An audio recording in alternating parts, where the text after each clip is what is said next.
Good.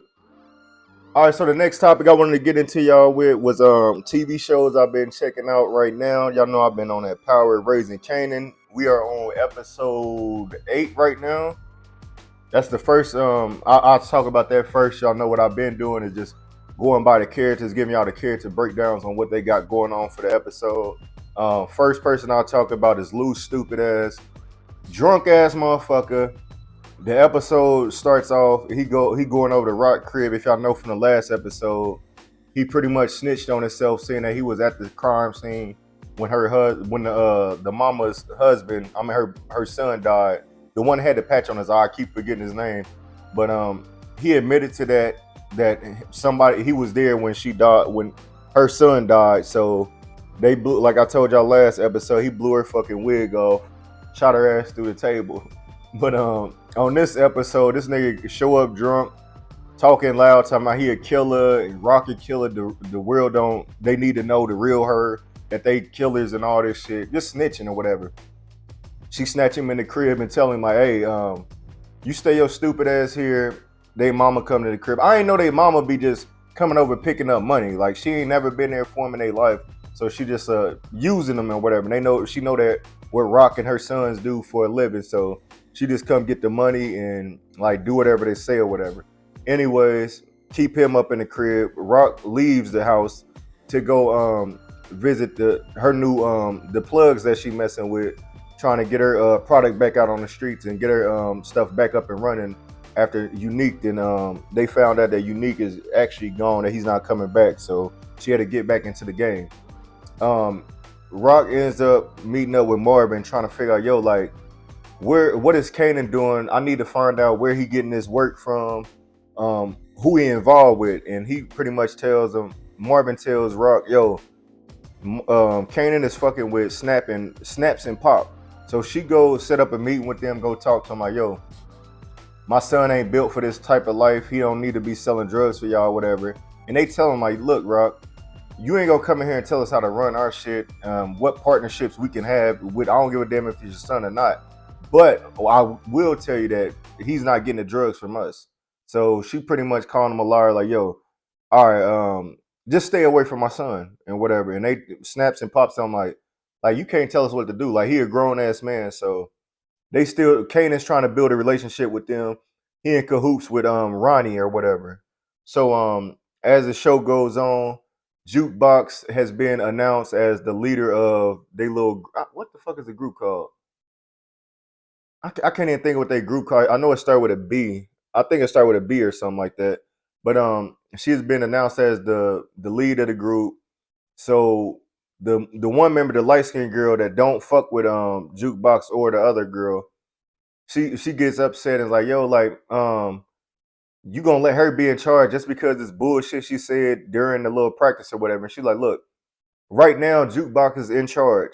She's the leader of the group. If she starts slipping off and one of y'all step up, I'll announce one of y'all as the lead group. So she leave out mad. She gets to fucking with Kanan. So now she fucking with Kanan, trying to make the other girl mad that was messing with Kanan, that Kanan was trying to fuck up in the movie theater. So Kanan just like he just wilding out. So now him and Jukebox ain't seeing eye to eye because Kanan been acting different ever since he got around Ronnie, Snaps, and Pops.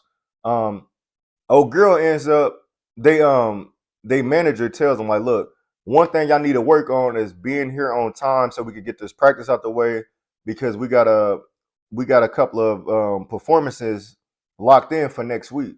So Jukebox is at the fast forward. She's at the train station, and old girl done sent some hitters out there on her.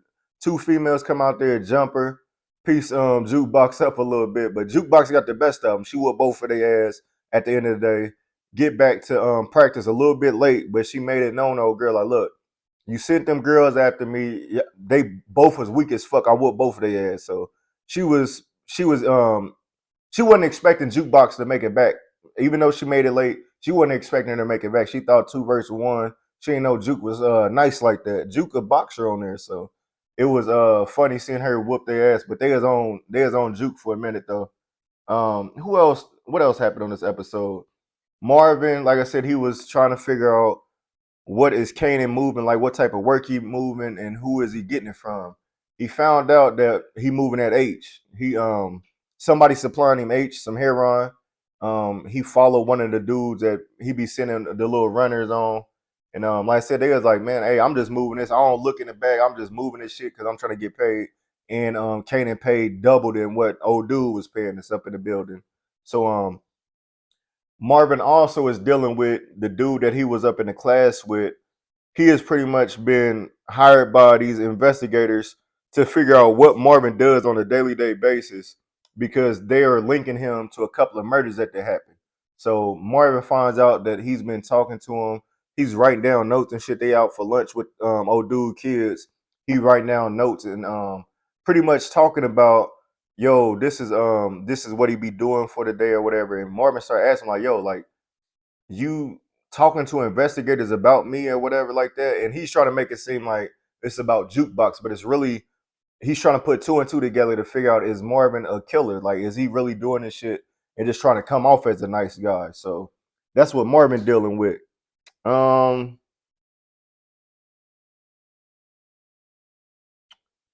Rock ends up meeting back up with Unique's wife, and she tells him pretty much like, "Yo, Ronnie then took over."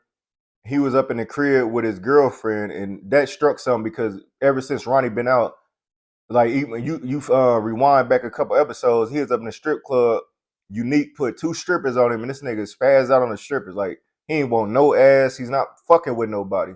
So on this particular moment, the last episode, he was caught kissing Juliana up in the front room or whatever. So Unique's girlfriend tells Rock like, "Yo, he had old girl from the bodega up in here, which is Juliana." So once she put that together, she like, "Wait a minute." So if Ronnie is around Juliana, Juliana is getting work. She got the work. Juliana got the work. So Ronnie is supplying Kanan with the work from Juliana. So the episode ends with Rock going to meet up with Juliana. Juliana tries to pay her off, and she's like, "Nah, like." I did something for you. I killed your husband for you when he was smacking you across the fucking convenience store. I was doing this and that for you. I'm the one that put you on. So now you trying to put my son on and take me out the game or whatever. So she put Juliana down at the end of the episode. It's only two more episodes left in the season. A lot of shit that still gotta unfold. So definitely be looking out for that. If y'all haven't been catching up on Power, make sure y'all catch up on Power. I'm giving a breakdown every week till the season ends, and then I'll give y'all my overall review on what I thought about the season. Other TV show I wanted to speak on was the show called American Nightmare. This is a three-part series. It is based off of this man and woman. Their boyfriend and girlfriend that was working with each other.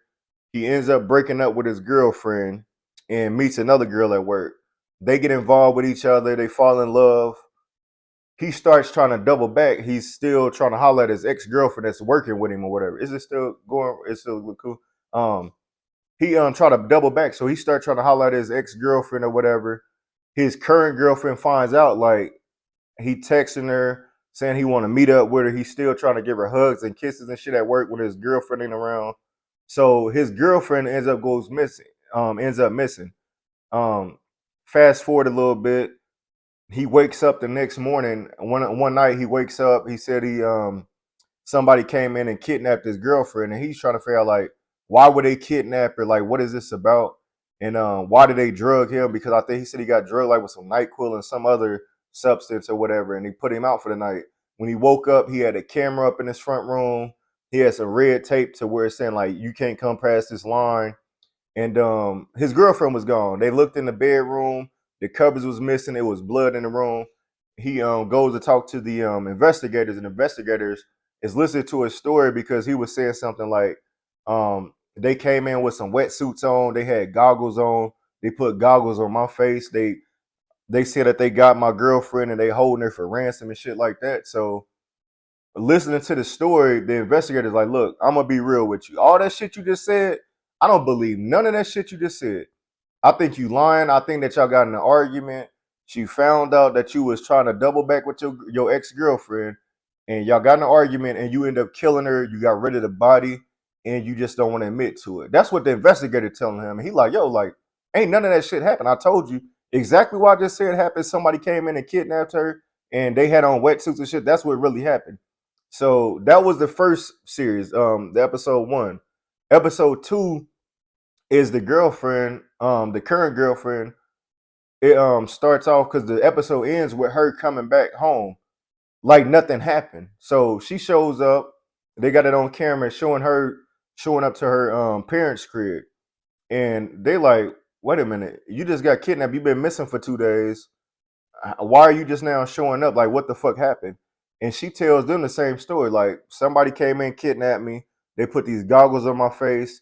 They took me to this crib. They sexually abused me. They told me they had me for ransom. They said that they mistaken me for her boyfriend's ex-girlfriend. That's what they said they was really looking for. So they done recorded having sexually abusing this woman, um, talking to her crazy, being disrespectful to her.